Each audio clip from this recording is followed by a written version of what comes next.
أعوذ بالله من الشيطان الرجيم. بسم الله الرحمن الرحيم.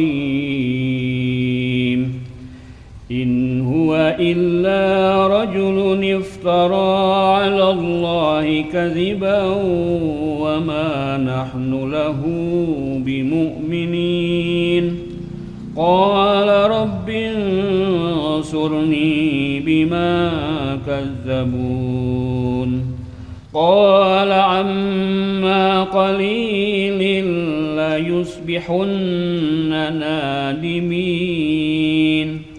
فأخذتهم الصيحة بالحق فجعلناهم غثاء. فبعدا للقوم الظالمين. ثم أنشأنا من بعدهم قرونا آخرين ما تسبق من أمة أجلها وما يستأخرون. ثم أرسلنا رسلنا تترى كلما جاء أمة رسولها كذبوه فأتبعنا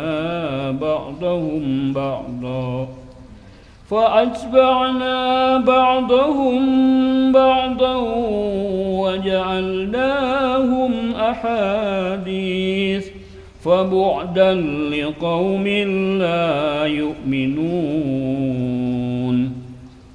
ثم أرسلنا موسى وأخاه هارون بآياتنا وسلطان مبين إلى فرعون وملئه فاستكبروا وكانوا قوما عالين. فقالوا أنؤمن لبشرين مثلنا وقومهما لنا عابدون. فكذبوهما فكانوا من المهلكين. ولقد آتينا موسى الكتاب لعلهم يهتدون. وجعلنا ابن مريم وأمه آية وآويناهما إلى ربوة ذات قرار ومعين. يا أيها الرسل كلوا من الطيبات واعملوا صالحا إني بما تعملون عليم. وإن هذه أمتكم أمة واحدة وأنا ربكم فاتقون. فتقطعوا أمرهم بينهم زبرا كل حزب بما لديهم فرحون. صدق الله العلي العظيم. اللهم صل وسلم وزد وبارك على رسول الله وآله الأطهار. على رسول الله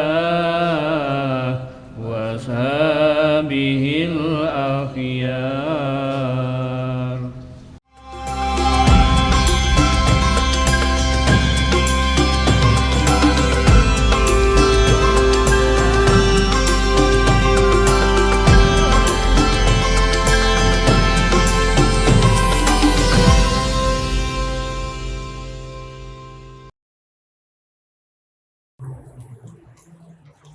Assalamualaikum ayuhan nabi warahmatullahi wabarakatuh. Assalamualaikum wa ala ibadillahi sholihin. Assalamualaikum warahmatullahi wabarakatuh. Alhamdulillah wa syukurillah ala ni'matillah. Wassalatu wassalamu ala rasulillah wa ala alihi at-tahirin at-tayyibin wa ashabil mayamin muntajabin, amma ba'd. Fa ya ibadallah musini wa iyyakum bi taqwallahi wa ta'atihi faqad fazal muttaqun. Qala Allah ta'ala fil Qur'anil Karim, a'udzu billahi minasyaitonir rajim. Bismillahirrahmanirrahim. Wa in minkum illa wariduha kana 'ala rabbika hatman maqdiyya. Sadaqallahul azim wa sadaqa rasulun nabiyil karim. Wa nahnu 'ala dzalika minasyahidin wa syakirin walhamdulillahi rabbil alamin. Alhamdulillah pada kesempatan kali ini kita bisa bertatap muka mengucapkan syukur kepada Allah Subhanahu wa taala atas berbagai karunia yang terlimpah kepada kita sehingga kita masih mampu mengucapkan syukur atas segala nikmat yang terlimpah kepada kita. Mudah-mudahan semua nikmat yang terlimpah kepada kita menjadikan kita senantiasa hamba-hamba yang bersyukur kepada Allah Subhanahu wa taala. Salawat serta salam kita haturkan pada junjungan kita Nabi besar Muhammad sallallahu alaihi wasallam dan keluarganya yang disucikan dan para sahabat hingga akhir zaman. Mudah-mudahan kita menjadi umat beliau yang senantiasa setia menjalani semua sunnah-sunnahnya, mencintai beliau dan keluarganya. Dan dengan demikian kita diberikan izin oleh beliau semasa hidup kita untuk bisa berziarah ke makam beliau dan keluarganya, dan di akhirat nanti mendapatkan syafaat uzma. Allahumma rizqna fid dunya ziyaratahum wa fil akhirati syafa'atahum. Saudara-saudara sekalian, pada kesempatan kali ini kita akan membawakan sebuah narasi doa, serangkai doa dari orang-orang yang mulia yang pernah Allah hadirkan di atas muka bumi ini, khususnya yang kita kenal dengan keluarga baginda Nabi besar Muhammad SAW. Dalam hal ini yang berkaitan dengan Shahifah Sajadiyah, doa-doa yang dikumpulkan oleh cucu Nabi, cicit Nabi kita Muhammad SAW, yaitu Imam Ali Zainal Abidin bin Husain bin Ali Muhammad SAW. Tema yang kita bawa pada kesempatan hari ini, bagaimana kita menghadirkan kekhusyuan atau kerendahan diri kita di hadapan Allah Subhanahu wa taala, zat yang maha tinggi, yang maha mulia.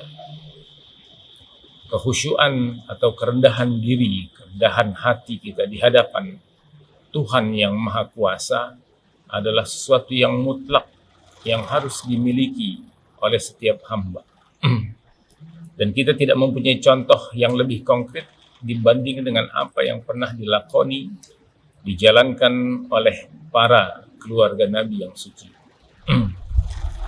Maka dalam rangkaian doa Shahifah Sajadiyah yang sampai kepada kita, di dalam doa nomor ke-51 ada begitu banyak doa-doa yang dipanjatkan untuk menunjukkan kepada kita bagaimana berdoa secara baik kepada Allah Subhanahu wa taala.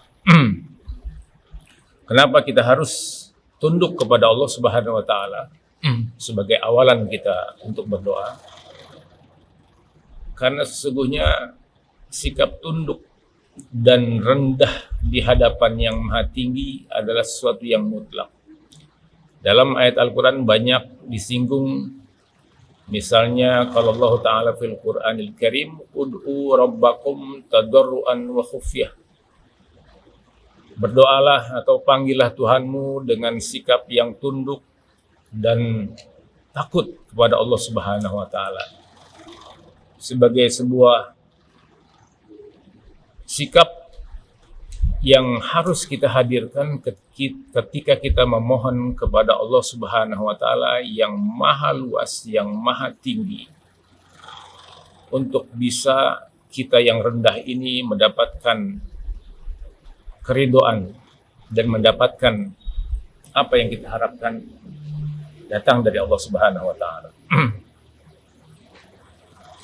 Sebagai tema yang utama pada kali ini adalah bagaimana bersikap tawadhu di hadapan Allah Subhanahu wa taala. Tawadhu secara umum kita kenal sebagai sebuah sikap rendah hati atau rendah diri.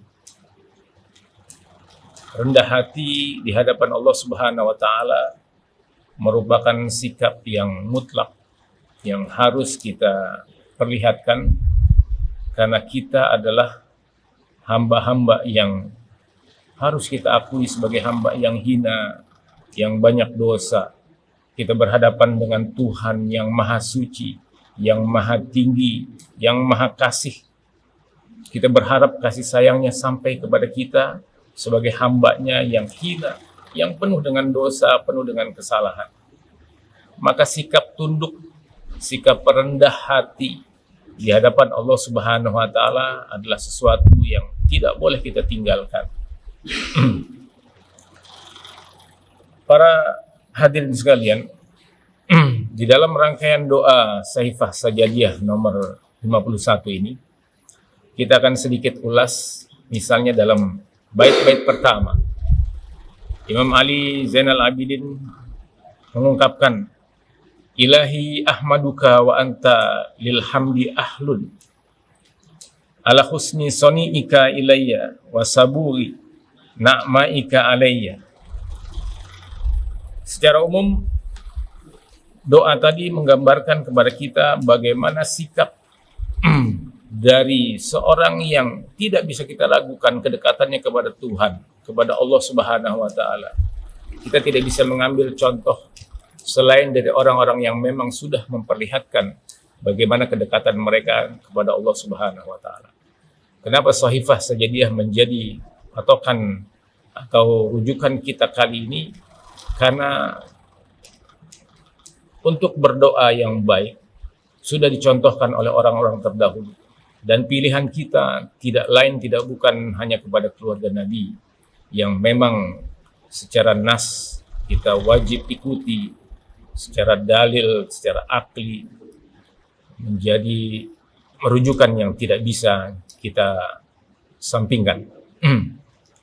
Dalam bait pertama kita bisa melihat bagaimana Imam Ali Zainal Abidin memuji Tuhannya dengan pujian yang sangat indah. Wahai Tuhan, Tuhanku, aku memujimu.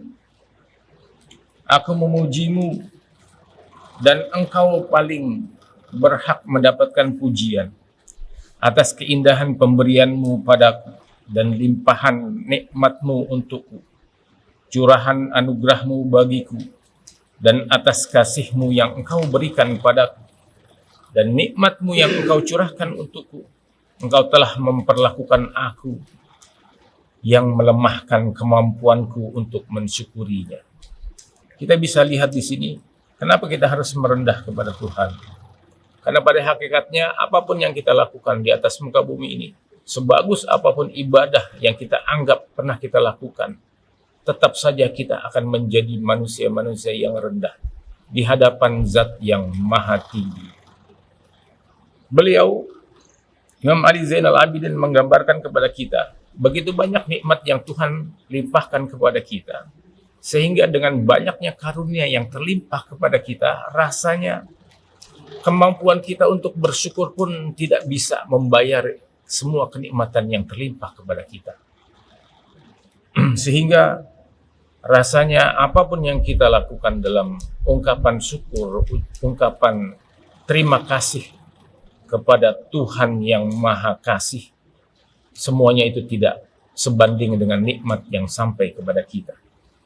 Maka bait pertama ini kita bisa melihat bagaimana bersikap sebagai hamba kepada Tuhan yang maha tinggi, agar kita tidak pernah menganggap semua ibadah yang kita lakukan sudah memenuhi hak-hak Tuhan. Pada hakikatnya, sebesar apapun usaha yang kita upayakan, sebagus apapun, seindah apapun kata-kata yang kita ucapkan, untuk memuji Tuhan, tidaklah sampai pada derajat yang sesungguhnya Tuhan itu harus dipuji. Sebagaimana doa yang sering juga kita dengar, alhamdulillahi hamdan yuwafi ni'amahu wa yukafi mazidah. Ya Rabbana lakal hamdu wa lakal syukru kama yanbaghi li jalali wajhikal karim wa li azimi sultan. Subhanaka la nuhsi sana'an anta kama asnita ala nafsi. Apapun ucapan syukur kita kepada Tuhan, tidak akan pernah sampai pada hak sesungguhnya yang harus kita berikan kepada Tuhan yang Maha Perkasa. Saudara-saudara sekalian, tawadu merupakan bagian yang harus kita lakoni dalam kehidupan sehari-hari saja.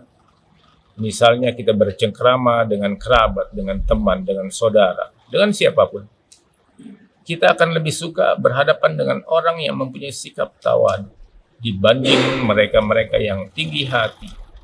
Kita tidak akan merasa betah berlama-lama dengan orang yang memposisikan dirinya lebih tinggi daripada kita. Kita akan terhina, kita akan merasa direndahkan, padahal pada hakikatnya kita semua sama di mata Allah Subhanahu wa taala kecuali takwanya. Sementara kita tidak pernah tahu siapa yang paling takwa di antara kita. Hanya Allah Subhanahu wa taala yang tahu. Wala tuzakku anfusakum huwa a'lamu bimanit taqwa. Jangan kau merasa suci, bahwa Tuhan lebih tahu siapa yang paling bertakwa di antara kalian.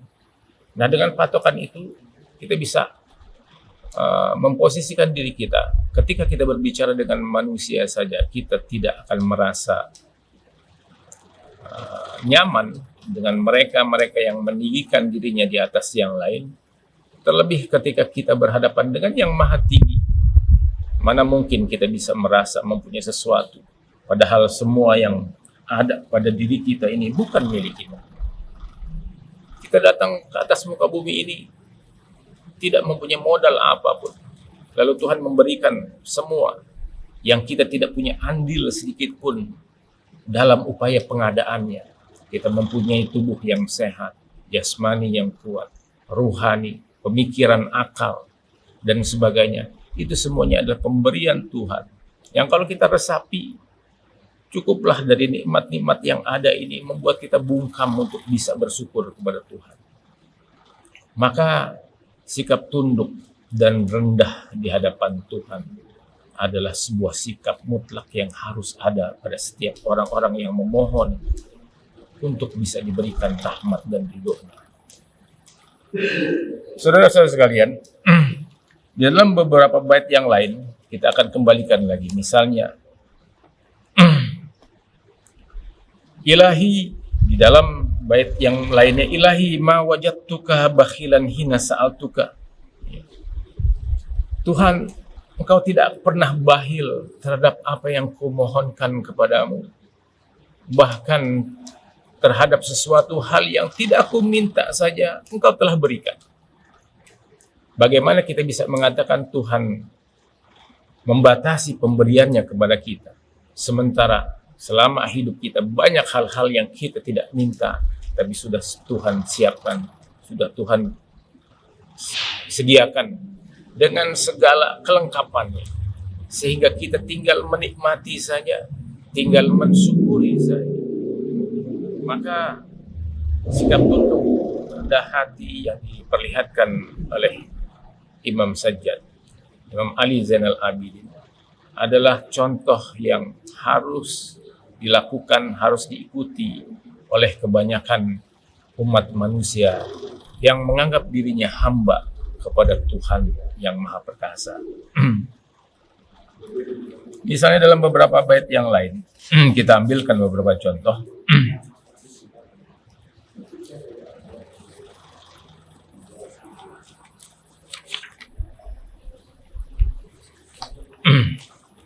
Kita bisa melihat bagaimana kalimat yang disampaikan oleh Imam Ali Zainal Abidin sebagai barometer berdoa kepada Tuhan. Di dalam bait terakhir sebelum ditutup dengan intu azib fa ana zalimul mufarrid, Beliau menyatakan bahwa ilahi Tuhanku fala tahrimni khairal akhirah wal ula likillati syukri. Tuhanku, janganlah kau haramkan diriku dari kebaikan akhirat dan dunia karena kurangnya syukurku. Beliau sebagai orang yang dalam perjalanan hidupnya tidak kurang dari penderitaan yang beliau alami.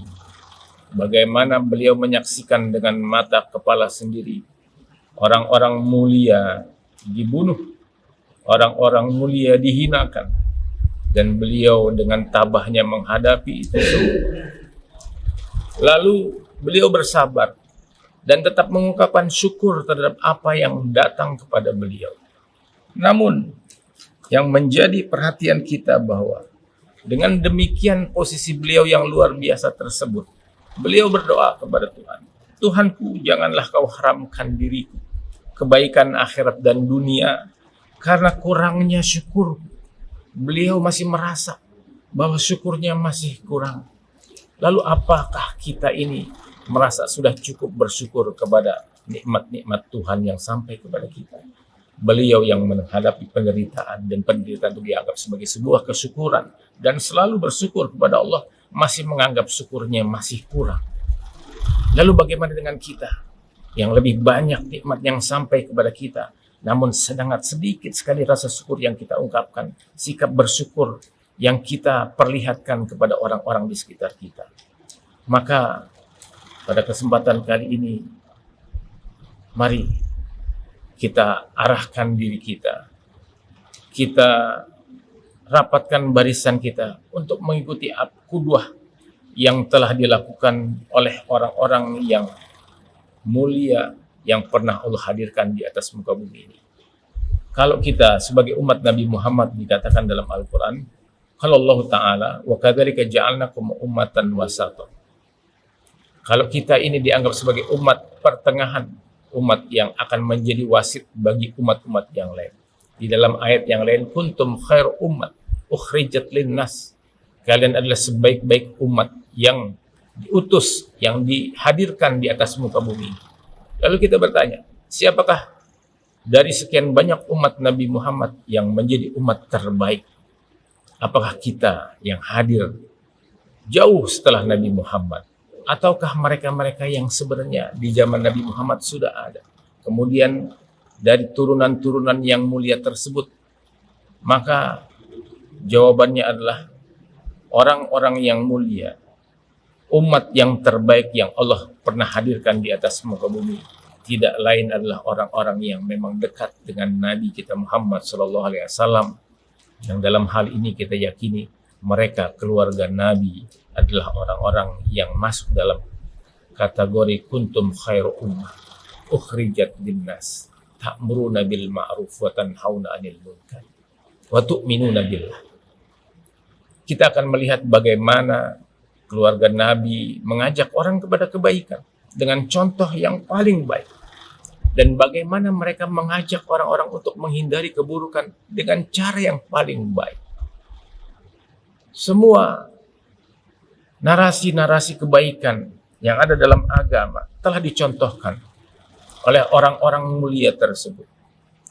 Maka kita sebagai umat Nabi Muhammad, sebagai orang-orang yang mencintai Nabi dan keluarganya, patutlah bersyukur tanpa henti dengan anugerah yang telah Allah berikan kepada kita ini, mengenal Nabi dan keluarganya dan orang-orang suci yang telah Allah hadirkan di atas muka bumi ini. Maka pada kesempatan kali ini, meskipun akan masih banyak sekali waktu yang kita butuhkan untuk menggambarkan bagaimana seharusnya kita bersikap di hadapan Tuhan, tapi setidaknya apa yang tadi setelah saya sampaikan sebagai sebuah kesimpulan yang mungkin sekilas bisa kita ambil sebagai pelajaran bagi kita, bahwa sikap tunduk dan tawaduk di hadapan Allah Subhanahu wa taala mutlak harus kita lakukan. Karena semua yang ada pada kita itu bersumber dari Allah Subhanahu wa taala. Kita tidak memiliki apapun kecuali apa yang sudah diberikan oleh Allah kepada kita sekalian. Di dalam ayat yang lain misalnya kita bisa temukan bagaimana Allah Subhanahu wa taala zat yang maha pengasih, menyelamatkan kita dari berbagai macam musibah. Di dalam surah Yasin misalnya Allah Subhanahu wa taala berfirman, "A'attakhidhu min dunihi alihatan iyuridni rahman bidurid la tughni anni syafa'atum syai'aw wa la yunqidun." Apakah mungkin aku mengambil Tuhan yang lain? Kalau seandainya Ar-Rahman menginginkan kemudaratan kepadaku, maka tidak ada seorang pun yang sanggup menyelamatkan kita dari kemudaratan tersebut. Dalam ayat yang lain Allah juga mengatakan, bima ghafarali rabbi wa ja'alani minal mukramin. Seandainya umat ini tahu bagaimana Tuhan mengampuni kita semua, bagaimana sayangnya Tuhan kita kepada kita, sehingga kita tidak dibiarkan begitu saja menjelajahi jagat raya ini tanpa panduan-panduan orang-orang yang telah Allah anugerahkan karunia, kelebihan, penerangan, pencahayaan yang murni datang dari Allah dan Rasulnya. Maka kesimpulannya bahwa mudah-mudahan di hari-hari yang penuh berkah ini, di dalam bulan suci Ramadan yang penuh kemuliaan ini, mudah-mudahan kita termasuk dari orang-orang yang akhirnya dimuliakan karena memuliakan orang-orang mulia di hari-hari yang penuh dengan kemuliaan ini. Mungkin demikian saja yang bisa saya sampaikan pada kesempatan kali ini. Kurang lebihnya mohon maaf. Wa ma taufiqi illa billah, alaihi tawakkaltu wa ilaihi unib. Assalamualaikum warahmatullahi wabarakatuh.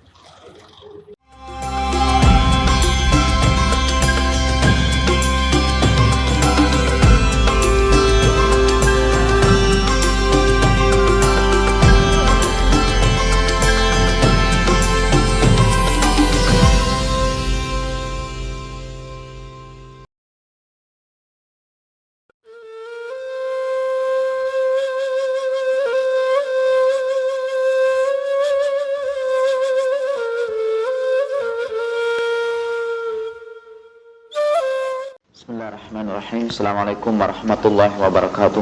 Alhamdulillah rabbil alamin, wassalatu wassalamu ala sayyidil mursalin wa ala alihi tayyibin tahirin wa ashabihil muntajabin. Qul rabbi shrah li sadri wa yassir li amri wahlul 'uqdatam min lisani yafqahu qawli. Nanti ada satu riwayat juga di sini yang mengobati dengan Al-Fatihah di antara sahabat Nabi. Dia baca pada satu wadah air. Dalam satu riwayat itu ada yang digigit ular juga, dalam riwayat yang lain. Kemudian dia minta dibawakan waskom yang berisi air, lalu para sahabat baca Al-Fatihah di situ. Mungkin ada yang terkita, wah itu bid'ah atau itu musyrik. Mengapa itu musyrik? Saya juga tidak tahu mengapa itu musyrik. Katanya karena pengobatan seperti itu bersifat gaib. Kalau pengobatannya bisa kita lacak secara empiris, kalau bisa kita ketahui bahwa air itu mengandung zat-zat kimia tertentu yang bisa membunuh virus atau bakteri, kita bisa terima. Tapi kalau air itu hanya diisi Al-Fatihah, kita tidak bisa terima, katanya. Karena tidak bisa kita terima, lalu kita sebut itu musyrik atau bid'ah. Nabi menjelaskan di sini bahwa pengobatan seperti itu adalah pengobatan yang benar. Karena Al-Fatihah itu termasuk asy-syifa, termasuk obat. Itu beberapa hadis tentang pengobatan melalui Al-Fatihah. Saya ingin bacakan hadis-hadis lain tentang keutamaan Al-Fatihah ini. Sebelum kita melanjutkan, ada beberapa cara untuk menafsirkan Al-Quran. Cara yang pertama ialah melihat makna-makna lahiriah dari Al-Quran itu, tidak menyelidiki makna-makna batiniahnya. Orang-orang Sufi mencoba menukik makna-makna batiniah dari setiap ayat-ayat Al-Quran itu. Ahli fikih melihat ayat-ayat Al-Quran itu sebagai rangkaian hukum-hukum, aturan-aturan hidup. Misalnya kalau ahli fikih memahami siratal ladzina an'amta alaihim ghairil maghdubi alaihim waladhdallin, jalan orang-orang yang engkau anugerahkan kenikmatan, bukan jalan orang yang tenggelam dalam kesesatan, dan bukan jalan orang yang engkau timpakan kemurkaan, dan bukan jalan orang yang tenggelam dalam kesesatan. Kata ahli fikih, ayat ini menunjukkan keharusan mengikuti orang-orang tua kita dahulu yang telah Allah berikan kenikmatan kepada mereka, dan menghindari jalan orang-orang terdahulu yang sesat dan dimurkai Tuhan. Jadi itu juga dalil atau petunjuk bahwa kita harus mengikuti tradisi yang bagus dari orang-orang terdahulu dan menghindari tradisi-tradisi yang buruk. Jadi mereka melihat itu dari segi hukum saja, dari segi syariat. Seorang sufi mencoba melihat lebih dalam lagi dari itu. Nanti misalnya kita akan membicarakan apa yang dimaksud dengan hidayat itu, petunjuk itu. Bagaimana caranya Allah memberikan petunjuk kepada kita ini. Ada beberapa martabat petunjuk. Kita akan bicarakan nanti, misalnya ada yang disebut ilham, ada yang disebut wahyu, ada yang disebut al-khawatir, bisikan-bisikan dari alam gaib. Bagaimana kita bisa membedakan antara bisikan setan dengan bisikan para malaikat? Itu berkenaan dengan tafsir dari kata ihdinas siratal mustaqim, yang nanti kita akan sampai ke sana. Dalam tafsir-tafsir yang biasa tidak ada pembahasan seperti itu. Paling-paling tafsir biasa bicara tentang hidayat itu, tentang petunjuk. Ada petunjuk akal, kata mereka, ya. Ada petunjuk Allah melalui Al-Quran. Biasanya begitu mereka bercerita. Ada petunjuk yang sudah Allah built-in-kan di dalam tubuh kita atau di dalam seluruh makhluk. Misalnya petunjuk untuk membela dirinya, itu Allah simpan pada seluruh makhluk. Cecak bisa menyelamatkan dirinya dengan melepaskan ekornya. Ekornya hidup terus walaupun sudah lepas sehingga musuhnya tertipu. Nah, kemampuan cecak menipu itu berasal dari ilham juga yang Allah sampaikan kepadanya. Karena Allah adalah penipu yang paling baik, khairul makirin. Para ahli tafsir yang biasa begitu aja cerita. Orang-orang sufi mencoba menjelaskan macam-macam hidayat dan bagaimana kita memperoleh hidayat yang seperti itu, memperoleh petunjuk-petunjuk seperti itu. Yang akan kita bicarakan di sini tentang tafsir Al-Fatihah itu adalah tafsir dari perspektif sufi itu. Saya memaksakan diri untuk mengisi ini terus-menerus karena insya Allah dari kuliah ini akan kami transkripsikan, kemudian dilengkapi dan jadi sebuah buku. Saya mau teruskan tentang keutamaan surat Al-Fatihah ini. Disunahkan juga kita setiap mau tidur, qala Rasulullah sallallahu alaihi wasallam, idza akhadha ahadukum madja'ahu liyarqud falyaqra bi ummil Qur'an. Kalau kamu mau tidur, sudah berbaring dan mau tidur, bacalah Al-Fatihah atau surat lainnya dalam Al-Quran, karena Allah akan mengutus seorang malaikat untuk menjaga kamu selama tidur kamu, supaya dikawal para malaikat. Banyak di antara kita yang takut kena sihir. Sihir itu datang menimpa kita pada saat kita lalai, ya ini pada saat kita tidur. Karena itu kawalah tidur kita dengan Al-Fatihah, akhir surat Al-Baqarah tadi itu, kemudian surat Al-Ikhlas, surat Qul a'udzu birabbil falaq, dan surat Qul a'udzu birabbin nas untuk mengawal tidur kita.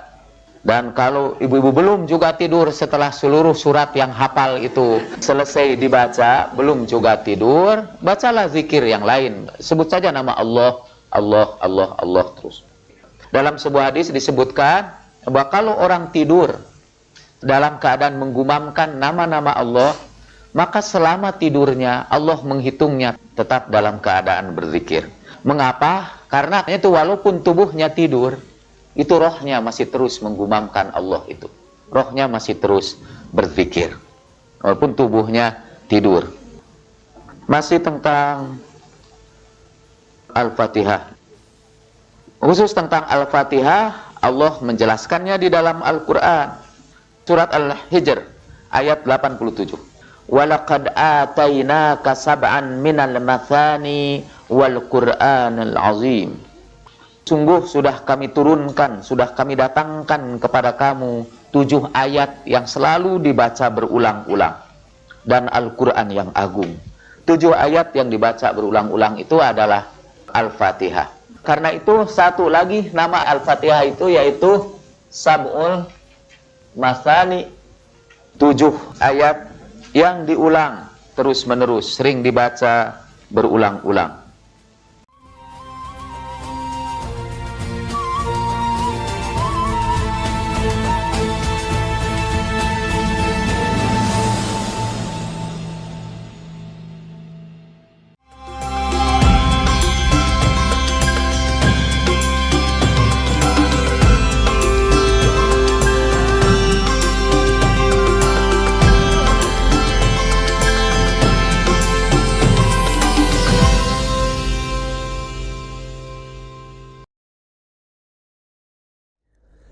بسم الله الرحمن الرحيم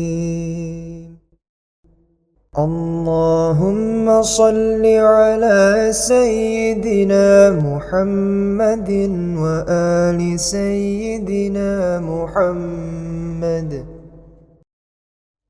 اللهم نبهني فيه لبركات أسحاره ونور فيه قلبي بضياء أنواره وخذ بكل أعضائي إلى اتباع آثاره بنورك يا منور قلوب العارفين. اللهم يا الله, bangunkan aku di bulan ini untuk mendapatkan berkah waktu sahurnya. Terangi kalbuku dengan kecemerlangan cahayanya. Kuatkan seluruh anggota badanku untuk mengikuti tanda kebesarannya. Dengan pancaran cahayamu, wahai penerang kalbu arifin.